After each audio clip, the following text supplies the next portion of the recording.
ரொம்ப ஃபிசிக் ரொம்ப நல்லாயிருக்கு அந்த மாதிரி விஷயத்தில் நம்ம வந்து பார்த்தோன்னா அட்ராக்ட் ஆகி தான் அது நம்ம போயிட்டு பேசுகிறோம், பழகணும்னு நினைக்கிறோம், அவங்கக்கிட்ட இன்ட்ரோ பண்ணிக்கணும் அப்படின்னு சொல்லிட்டு நினைக்கிறோம். ஸோ இதெல்லாம் நம்ம வந்துட்டு செலக்ட் பண்ணிட்டு தான் போகிறோம்.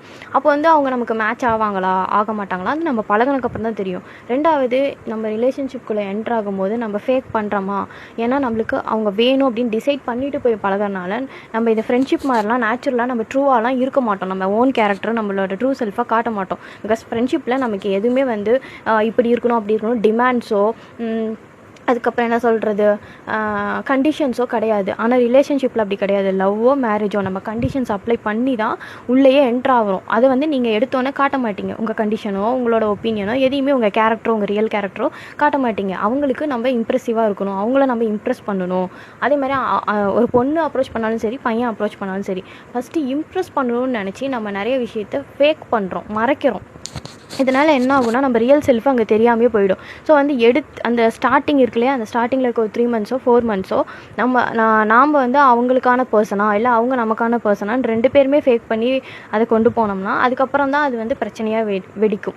நம்ம நினச்ச மாதிரி அவங்க இல்லை, ரியலாக அவங்க கிடையாது. ஏன்னா ஒருத்தரை இம்ப்ரெஸ் பண்ணணும், பிடிக்கணும்னு ஃபோர்ஸிபிளாக உள்ளே போகிறனாலேயே நம்ம வந்து கரெக்டான மேட்சானு கண்டுபிடிக்கவும் முடியாது. ரெண்டாவது, நம்ம வந்து டைமும் வேஸ்ட் ஆகிட்ருக்கோம். ஸோ என்ன ஆகும், ஜஸ்ட் இன்ட்ரடக்ஷன் ஆகும், அவங்களுக்கு பிடிச்சதை நம்ம ஃபேக்காக நடிப்போம், ஓகே எனக்கும் பிடிச்சிருக்கு அப்படின்னு சொல்லிட்டு. ஆனால் நமக்கு உள்ள நிறைய கருத்து வேறுபாடு இருக்கும். ஆனால் அந்த இனிஷியல் ஸ்டேஜில் நம்ம சொல்ல மாட்டோம். மேபி நம்மளை ஜட்ஜ் பண்ணிடுவாங்க, நம்மளை தப்பாக நினச்சிருவாங்க, இந்த பர்சன் நம்ம லைஃப்பில் ஸ்டே பண்ணணும் அப்படின்றதுக்காக நம்ம நிறைய பொய் சொல்லுவோம். ஸோ இது எல்லாம் பண்ணுறனாலேயே அந்த ரைட் பர்சன் அவங்க வந்து நம்மளுக்கு ஃபஸ்ட்டே ரைட் பர்சன் இல்லைன்னு தெரிஞ்சாலும் நம்ம அதை உள்ளே எடுத்துக்க மாட்டோம். நம்மளுக்கு தெரியும் எல்லாருமே ட்ரூவாக தான் இருப்பாங்க. ஒரு கொஞ்ச நாளுக்கு அப்புறம் அவங்களோட ரியல் ஃபேஸ் வந்துடும். அவங்க காட்ட ஆரம்பிச்சிருவாங்க, இதுதான் என் கேரக்டர், இதுதான் என் நேச்சர்னு சொல்லிட்டு. ஸோ அதில் தான் அந்த சின்ன சின்ன கான்ஃப்ளிக்ட்லாம் வரும்.